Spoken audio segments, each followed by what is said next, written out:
bro, are you also wondering bakit sobrang bagal tumaas ng Shields rank pass mo sa CLM?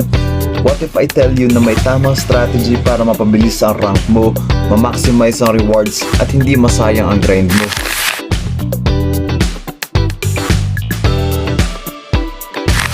Guys, kamusta? Peter Pan here. We are back for another video on CLM on Cross.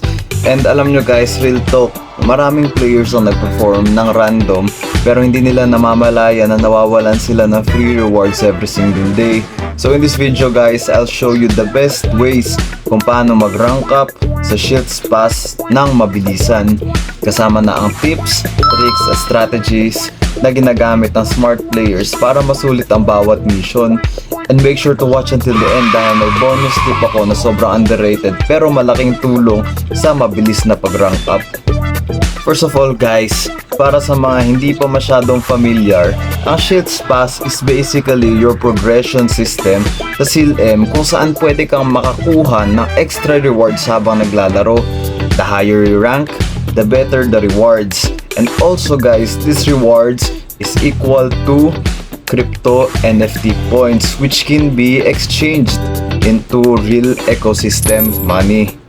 So guys, kung gusto mo talaga makapag-earn ng medyo malaki dito sa CLM, kailangan mong mag-rank up fast.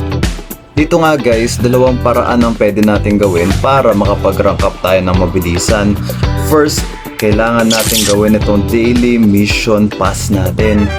Itong daily mission pass natin guys, meron dito yung mga mag-hunt ka ng files, mga dungeon use, kailangan mo lang mag-random open box, tapos mga equipment dismantling, kailangan mo magbenta na equipment, mag-fishing, mag-like ka ng mga seal talk users, and mga equipment enhancement. Itong mga daily mission pass guys, hindi naman sila ganong kahirap gawin. Ito, pagka-login mo sa game, huwag ka mag-farm agad, huwag ka mag-AFK agad. Check mo muna dito sa Shields Pass mo kung ano yung mga task na kailangan mong gawin because daily missions are literally one of the fastest ways para makakuha ng pass XP dito sa game. Kasi if you skip them, you're basically losing free progress. For the second step naman guys, never ignore season missions.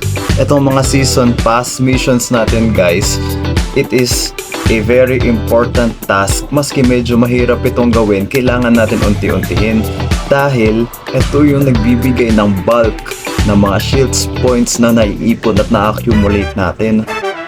Maraming players ang nakafocus lang sa daily task but season missions usually give big rewards and bigger progress. Yes guys, medyo mas matagal gawin but trust me, super worth it ito, especially sa pagtaas na ating ranking sa Shields Pass. Dito nga sa CLM guys, we are not playing hard, we are playing smart. You don't need to grind 24/7, hindi mo kailangang buong araw kang online. Ang kailangan mo is efficient gameplay.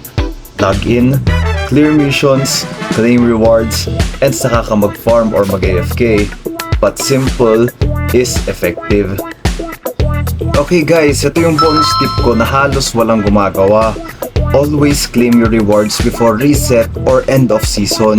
Because maraming players ang nakakalimot, tapos biglang boom, season over na, sayang lahat na unclaimed rewards.